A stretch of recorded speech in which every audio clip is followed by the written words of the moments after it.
Yo, what is going on, everyone? My name is Nick, or The Notorious Fantasy, and in today's video, we're going to be going over my running back start or sit decisions for week number 7 of the 2022 fantasy football season. Inside today's video, I'll be going in depth into every single matchup from Thursday Night Football all the way until Monday Night Football, and I'll be telling you guys whether I believe you should start or sit the running backs in all of those games. But before we could get into things, I would like to ask that if you guys are new to the channel and you do end up enjoying today's video, that you please make sure to hit that subscribe button down below. And while you're down there, whether you are new to the channel or not, please make sure that you do leave a like on today's video. It would help me out a ton. And if you do want to follow me on Twitter, please do so at NotoriousFNTSY. I would also like to ask that if you guys have any questions about week number 7, to please make sure that you ask down below in the comment section. I love talking to you guys down there. It is also important to note that we do have 4 teams on bye this week in week 7, so make sure they're not in your lineup. The Buffalo Bills, the Los Angeles Rams, the Minnesota Vikings, and the Philadelphia Eagles. So without further ado, let's get into today's running back start or sit decisions. We begin with Thursday Night Football, the New Orleans Saints at the Arizona Cardinals. In this matchup, to me, it is kind of a no-brainer who I want to be starting in this game. Alvin Kamara is a must-start running back weekly. He was even a must-start running back when he started off the season, scoring points at the rate that turtles have intercourse. And in case you guys didn't know, turtles are not the quickest at having intercourse. So Alvin Kamara, despite starting off the season incredibly slow, the last 2 weeks he has really ramped things up. Now that might be because the Red Rifle Andy Dalton isn't the best and likes to dump the ball off a bunch of times to Alvin Kamara. But at the end of the day, even if famous Jameis Eat a W Winston does return in this game, Alvin Kamara is still a big piece in this game plan. And it's not like Michael Thomas is a lock to play on Thursday, since this is a short slate. It's not like even Jarvis Landry or Chris Olave are a lock to play on Thursday Night Football. So I think even if Jameis returns, Alvin Kamara is still in very good hands here and could finish as a top 5 running back at the end of the week. For the Arizona Cardinals, Benjamin was a guy that I really talked up going into that game on Sunday. I thought up against the Seattle Seahawks, we were going to see a Rock'em Sock'em Robots-esque back and forth tit-for-tat affair, but it turns out that the Arizona Cardinals offense is fucking putrid, and something needs to change. Cliff Kingsbury is clearly on the hot seat, and if this Cardinals team doesn't get a jolt from DeAndre Hopkins returning, I honestly think Cliff Kingsbury may end up getting fired. Now, again, I did talk up Benjamin. Now, he didn't necessarily shit the bed last week, but he also didn't play up to the big upside that I thought he would have. This week, it would appear that James Conner is going to miss because the game is on Thursday. If this game was taking place on Sunday, I think there's a much better chance that James Conner plays, but I'm not ruling out that chance, right? There is still a chance on Thursday Night Football that James Conner suits up for the team. So make sure that you monitor this situation up until Thursday, because if James Conner's playing, I want to play him and not Benjamin. Mark Ingram is pretty interesting for the Saints because he's going to get a couple of carries, and then maybe one time he sneaks his way into the end zone. But that's if you're in like a fucking 18-team league, right? In a normal 10, 12, 14-team league, you don't want anything to do with Mr. Mock Ingram. Now we move to the Sunday slate, beginning with the Cleveland Browns at the Baltimore Ravens. In this matchup, I like 9-inch Nicholas Chubb. Now last week, up against the New England Patriots, Nick Chubb got shut the fuck down. Nick Chubb could not do anything. That Patriots run defense locked him up and threw away the key. Nick Chubb struggled mightily. The Cleveland Browns offense as a whole struggled in that game, and Bailey Zappi, the Zappinator, and the New England Patriots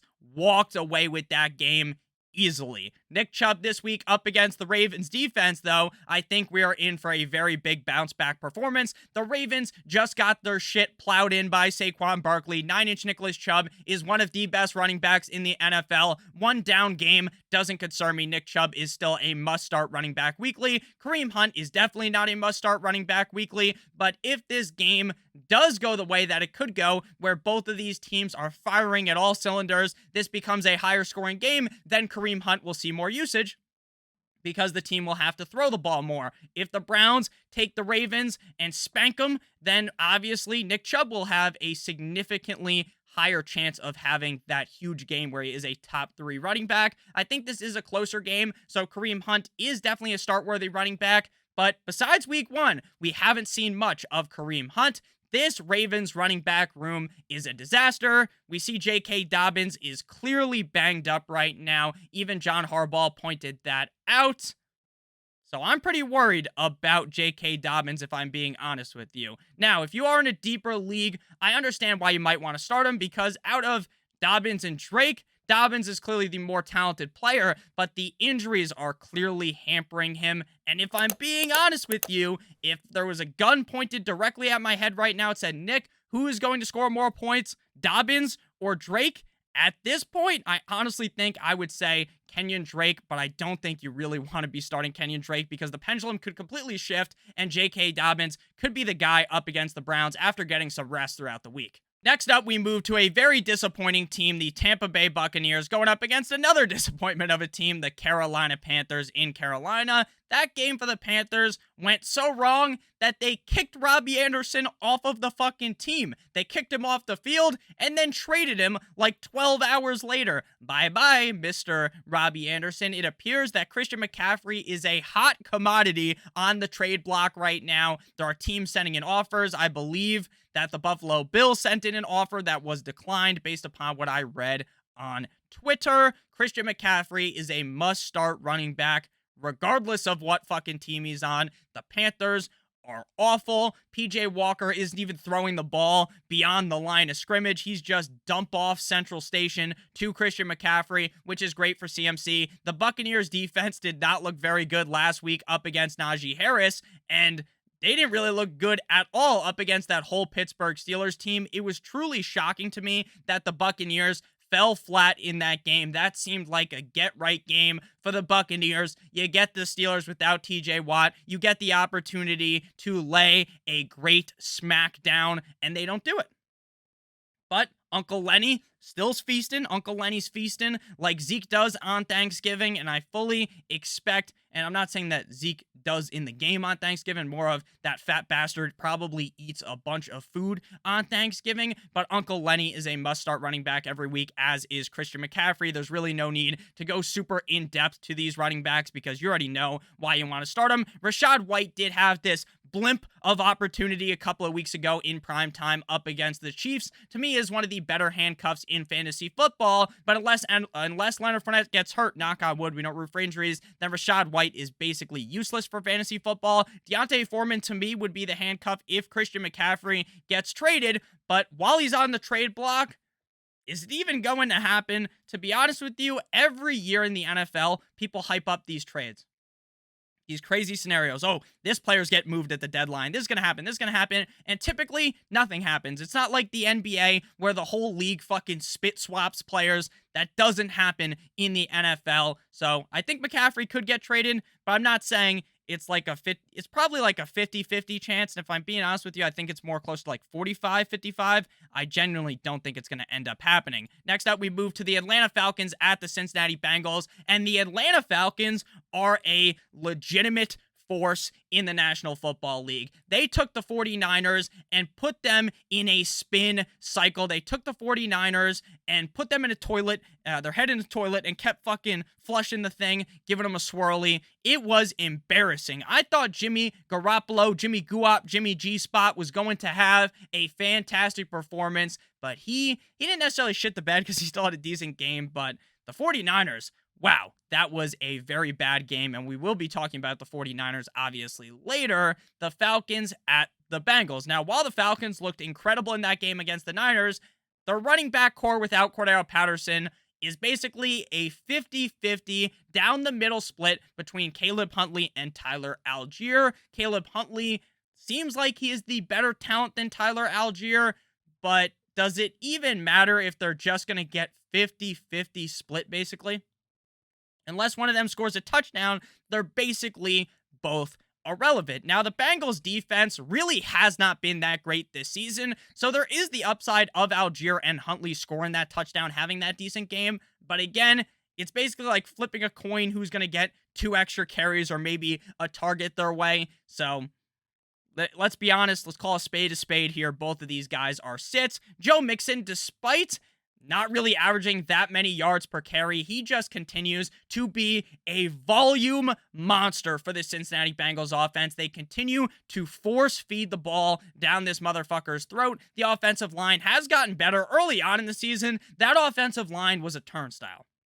That offensive line probably could not have blocked me. Obviously, they could have blocked me, but you get what I'm saying, right? They were getting trains ran on them by the defensive line. They could not do anything, but recently they've become much more fortified, and I think up against the Falcons, who again, they did look pretty good up against Jeff Wilson last week. Jeff Wilson was locked up. I do think Joe Mixon has a much better game. Next up, we move to the Detroit Lions at the Dallas Cowboys. Here, I want to be firing out both DeAndre Swift as well as Jamal Williams. Now, if DeAndre Swift is cleared to go in this game, which is my assumption. I think they held him out. He probably could have played in week 5, but they were like, you know what? Let's hold him out one more game. We got the bye in week 6, and then week 7, we're going to get the whole squad to return. Everyone's going to be healthy, and we're going to be super pumped up. And I think that is what they did. Now, am I in the locker room? Do I know exactly what they're talking about? No, I'm just making assumptions, and hopefully this assumption doesn't make an ass out of you and me, because I love DeAndre Swift in this game. DeAndre Swift was feasting early on in the season when he was healthy. Now, Mr. Jamal with 2 A's Williams was still getting touches. He was still vulturing touchdowns, which is incredibly frustrating, which is why he is listed as a start. Now, he's not a super reliable start because you are hinging on the fact that he is going to get in the game and vulture a touchdown. Now, up against the New England Patriots, things did not go the best for the Lions. They got shut out. Jared Goff struggled mightily up against that Patriots defense. But I honestly think we see a bounce-back game out of the Lions here. I don't think they're going to end up beating the Cowboys because the Cowboys are such a strong team, especially with Dak Prescott returning. But, hey, I still think DeAndre Swift and Jamal Williams are start-worthy. DeAndre Swift's near the tippy top, the upper echelon running backs in fantasy football. Jamal Williams is kind of a fringe starter. Ezekiel Elliott, that fat motherfucker, is going to be a start in this game because the Lions' defense is so bad that even big man's Zeke is going to be able to score points against them. Tony Pollard is interesting as well, but Zeke's going to be the one scoring the touchdowns if they get close in the red zone, so I'm going to roll Zeke out here. Again, Zeke has been gross, but recently he definitely has played better. I will give him that. Before we move on into the next game to break down for week number 7 at the running back position, I would like to give you guys a quick word from our friends and our sponsor. They're on my hat. They've been on the screen the entire video. BetMGM. Now, they have an NBA no-brainer. Now, I know what you might be thinking, Nick, I don't even watch the NBA. Some of you guys may, but, maybe you don't watch the NBA. You like the NFL. That's why you're watching this fantasy football video, right? Well, you don't have to know anything about the NBA to make this bet, because all you have to do is click on the link in the video description / the pinned comment and bet on a team pregame money line. If any team tonight in that bet hits a 3-pointer, you will receive $200 in free bets, and all you have to do is bet $10. That is a no-brainer because someone is going to hit a 3-pointer tonight. I can guarantee that.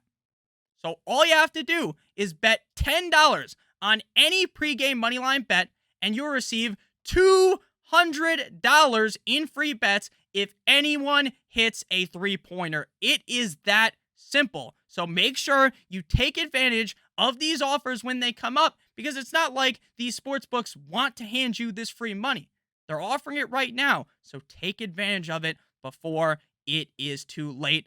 Again, it is a no-brainer because it is guaranteed to hit. Bet $10 on any pregame money line for the NBA tonight and win $200 if anyone hits a 3-pointer. Make sure you guys click on the link in the video description as well as in the pinned comment. This offer is available in all states except for NY, PA, MS, and Ontario. So make sure you guys do check that out down below in the description as well as in that pinned comment. Back on into things, we move to the New York Football Giants at the Jacksonville Jaguars, and this Giants team is too legit to quit. The Giants are looking unreal. Brian Daboll is hanging his Brian Dabolls all over these other teams. The Giants are on fucking fire, NBA Jam style. Saquon Barkley is hanging his nuts on every single defense. Saquon Barkley looks like he hopped in a fucking time machine and came out a couple years ago and took all those skills. He shed off all of the downs from the last 2 years. And now he's back to the old Barkley, looking like maybe the best running back in the NFL. Saquon Barkley has been unreal. He's a no-brainer start. Travis Etienne has surpassed James Robinson. Now, I was someone who was quick to dismiss Etienne because it really did look like James Robinson was the guy. Over the first few weeks, that was definitely true. James Robinson was dominating, and Etienne was kind of just shriveled up in the corner, watching like a cuck, right? He was watching James Robinson go to Pound Town, and he's over there cranking off in the corner, videotaping it so he could watch later like a sick fuck. Travis Etienne now is in the driver's seat. He has taken control of this Jacksonville Jaguars offense, and I think Etienne is going to be a guy I want to start my lineups every week. Now, if you're in a deeper league, you can talk yourself into Robinson because Robinson is still getting carries. It's not like they fully phased him out, but right now it really does seem like Etienne's the guy to have in that offense. Matt Breida, the other running back in that game for the Giants, unless Barkley gets hurt, knock on wood, Breida is irrelevant. Next up, we pivot to the Indianapolis Colts at the Le Titans. Deion Jackson last week did better than Jonathan Taylor has done this year. Deion Jackson looked like fucking Christian McCaffrey out there. He was seeing a million dump-offs. Matt Ryan was picking apart the defense last week. Matt Ryan threw for almost 400 yards. He had a huge game, his best game in an Indianapolis Colts uniform. And I don't think I didn't even know this until I looked up the stats this morning from that Colts game that Matt Ryan played that good. I don't think anyone knew because who the fuck is like paying keen eye into the Colts game, but like you barely even saw him on Red Zone. It was crazy.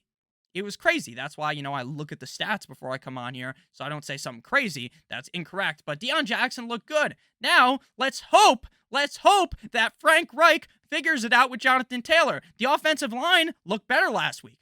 The Colts defense looked not so amazing, but the offensive line looked good, and it's not like the Titans are this crazy, heavily fortified defense that's going to destroy Jonathan Taylor. I hope JT plays this week. Based upon everything that I've read, it seems like Jonathan Taylor is going to be GTG, which stands for good to go on Sunday up against the Le Titans. I'm firing him out. Derrick Henry, obviously, you start him every single week. You don't even have to think about it. Recently, Derrick Henry has started to see more receiving upside. He's been getting more targets, which is funny because sometimes they throw him the ball. There is no one even in the radius around him.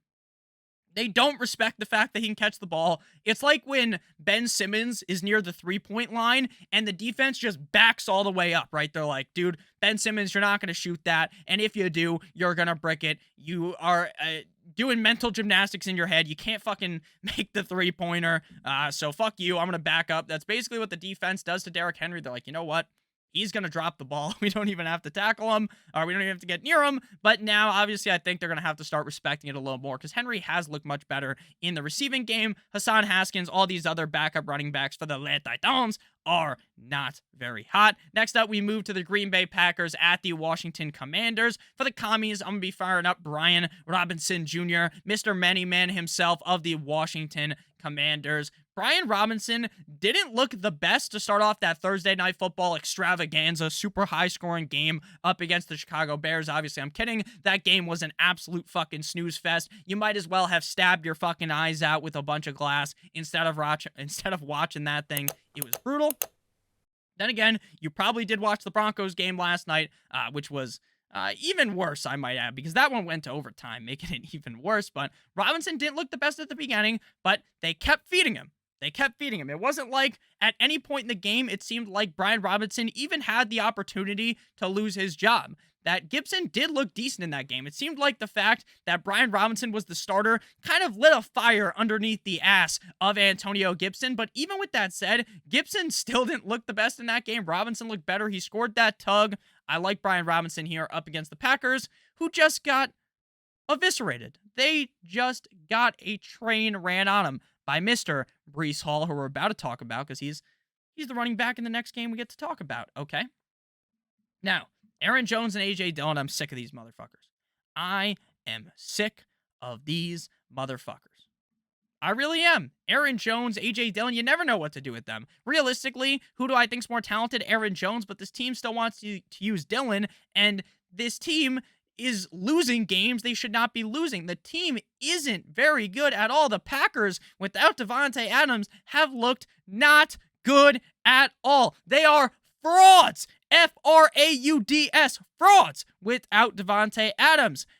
I'm worried about Aaron Jones. Realistically, he should kick the teeth in of the Commanders, but I'm still worried. You're going to start him. You're going to start Dillon. They're both annoying every week. It is what it is. You got to start them, but their downside, like their floor, is the fucking basement. Their ceiling's pretty high, but the floor is at an all-time low at this point, especially with how this Packers team looks. Next up, we move to the New York Jumbo Jets, with the Jets at the Denver Broncos. Breece Hall is a starting running back every single week. Breece Hall is a top 10 running back every single week. Breece Hall looks unstoppable. Now, if you remember that big run in that game for the Jets up against the Cheeseheads in Lambeau Field, Breece Hall was supposed to allegedly dump the ball back to whoever was behind him. I think it was Garrett Wilson, but instead he saw a lane. He said, you know what, I'm a rookie. Maybe I should dump the ball off. Maybe Salah's going to chew my ass out on the sideline if I don't dump it off. But you know what? I see my lane. I'm running. And he just took the lane, ran with it, scored a fucking touchdown, looked amazing. I don't know if he scored on that run, but it was a big run. At least I remember that much. Breece Hall had a huge game. And I expect him to have a good game here against the Broncos. The Broncos defense is really the only good part about their team, so maybe they keep Breece Hall in check, but you still got to start him. Michael Carter is definitely the number 2 now on this team. He has been demoted, so you want to go ahead and bench him. Melvin Gordon III and Latavius Murray. Last night, it literally looked like Melvin Gordon was going to cry on the sideline, and I honestly felt bad for him. They weren't giving him carries. Latavius Murray wasn't looking the best, but Murray was getting fed. Now, Nick, what do you think about this situation? Now, what I will tell you is I'm not blowing all my fab on Latavius Murray, because I genuinely think, and this is what I read from one of the Twitter doctors on Twitter, is that Melvin Gordon, that neck injury that he's been dealing with multiple injuries, maybe that's why they scaled back his work. And maybe he won't get a lot of work this week against the Jets, but it's not like his job is completely lost, and maybe he will end up bouncing back as we go forward in the season. And honestly, that makes a little bit of sense. Maybe going into the game, Melvin Gordon's role was already diminished because of the fact that they were worried about his injury. The game plan was not to use him as much because of that injury. Now, again, is that 100% the truth? I don't know. But it could be Melvin Gordon and Latavius Murray. Until we really can see a couple games of this, I don't really want anything to do with either of them. Next up, we move to the Houston Texans at the Las Vegas Raiders. If you guys have ended up enjoying thus far, please make sure that you hit that subscribe button down below, as well as that like button. It does help me out a ton. And again, if you have any questions about week number 7, make sure you leave them down below in the comment section. Texans at the Las Vegas Raiders. I love saying the Raiders. I love screaming it. Didn't have the Raiders last week because they were on bye, and so were the Houston Texans. Dameon Pierce in his last outing looked really good. Dameon Pierce is the clear number 1 guy there early on in the season. Oh my God, Nick, I drafted Dameon Pierce in like the 5th round, and he's not doing anything, man. You're an idiot. Rex Burkhead's the guy. And then Rex Burkhead hasn't been the guy because Dameon Pierce is that guy. He's the dude for the team. He is great. Now, the Texans offense might not be very good. They're pretty no bueno, if I'm being honest with you. But Pierce is still eating. Pierce is still having these good games. The Raiders defense isn't the greatest, so I like Dameon Pierce. Josh Jacobs is now the workhorse on the Raiders. Going into the season, I did not like Josh Jacobs, not because of the player Josh Jacobs is, but because of the fact that Josh McDaniels is going to bring in a RBBC. And early on the season, that's what it was. It was a running back by committee. But after that Denver game, where Josh Jacobs took a shit directly down the throat of that defense, where he took that defense to pound town, and he did it 50 Shades of Grey style. He had them shackled up, fucking whipping them. He went to town on the ass of the Denver Broncos. I rode to town on an ass. Yo mama's ass. If anyone knows what that's from, that's something that used to make me laugh really hard in middle school. But Josh Jacobs is the guy now. He is the guy. they don't want to use this committee anymore. They realized, oh, wow, Jacobs is the guy. And guess what? Jacobs won't be back next year. So you know what they're going to do? They're going to run him into the dirt.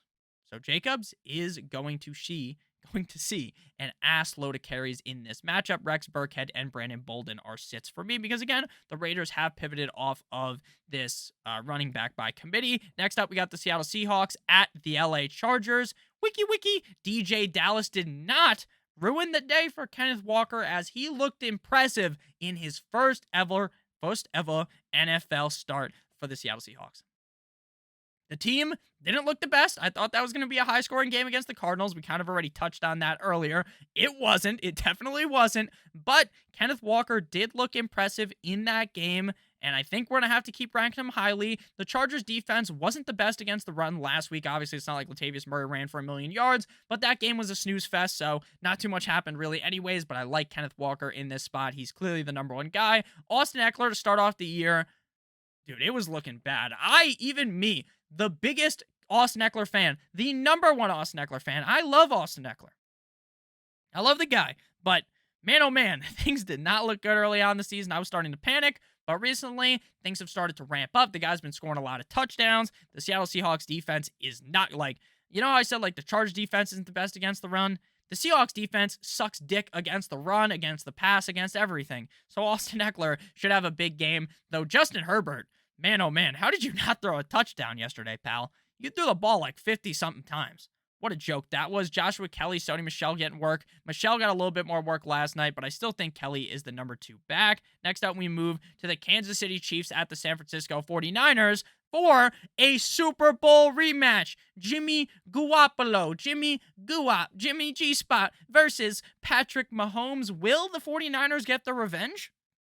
Don't think so, but hey, we shall see. The Chiefs choked against the Bills. Pat Mahomes throwing a costly interception to end the game up against the Bills. That was another game where I was so excited. I was like, oh yeah.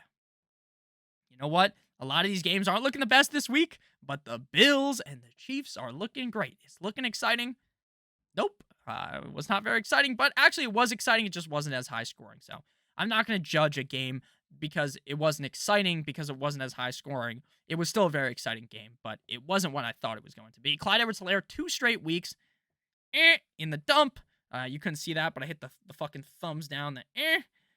No bueno for CH. But again, I'm not running away after 2 bad games, especially with how good he has looked this season. They're still using McKinnon. They're still using Pacheco. They're going to use these other running backs, but Clyde is still the guy. And the 49ers defense is injured. They just got butt-fucked by the Atlanta Falcons. I think CH is in a pretty good spot here to have a big bounce-back spot. Speaking of bounce-back spots, Jeff Wilson, also terrible game. Clyde Edwards-Helaire shit the bed. Jeff Wilson tried to not shit the bed, so he got up, and the diarrhea was running down his pants. It made like a snail trail up to the bathroom. It was unreal. Jeff Wilson. Now, he's still the guy. Like, I'm not fading him anymore. Like, I'm not, like, one bad game. Again, 1 or 2 bad games doesn't make me panic. It's when it's consistent. When these players are consistently fucking smacking you in the back of the head with a frying pan. That's when I start to worry. 1 down game out of Wilson doesn't concern me. He's still the guy. There's a team that wants to run the ball gently down the fucking stream. So I'm going to fire up Mr. Jeff Wilson Jr. in this game. Jerick McKinnon and Tevin Coleman are sits. Sadly, Tevin Coleman did not perform in his revenge game last week. Now we move to Sunday Night Football. The Pittsburgh Steelers at the Miami Dolphins. In this one, I'm going to be firing up Najee Harris. Now, last week, I was basically just down bad talking about Najee Harris. Now, I was someone who in best ball drafts drafted a shitload, a assload of Najee Harris because everyone was fading him, and I was like, oh, you know what? Maybe everyone's wrong. Maybe everyone's wrong. He looked good last year. I think even with Big Ben transitioning to Mitch Trubisky, Kenny Pickett, it's not going to matter. He's still going to be involved. The offensive line's got to get better, but the offensive line actually didn't get better. It's just been just as bad, maybe even worse than last season. But Najee Harris triumphantly had a good game last week up against a tough Bucs defense. The Dolphins defense is very soft up against the run. They are 1-ply tissue paper up against the run. Dalvin Cook did not have the greatest of games, but we did see that big burst run to basically put the nail in the coffin of the Dolphins in that game. So I do think that we are going to see Najee Harris have a pretty decent showing here. I'm not going to rank him very highly. He clearly has been a bust this season compared to where you drafted him, but maybe there's still a little bit of hope deep down that Najee Harris bounces back this season. Raheem, the Dream Mostert, doesn't play the best up against the Minnesota Vikings, but he's still the guy. He's still that dude. Chase Edmonds is going to get work. It's not like they're going to pay him all this money and then just drop him like it's hot, but it's starting to feel like Chase Edmonds really is falling out of favor in this offense, and now Tua's going to be back, and I don't think Tua really trusts Chase Edmonds.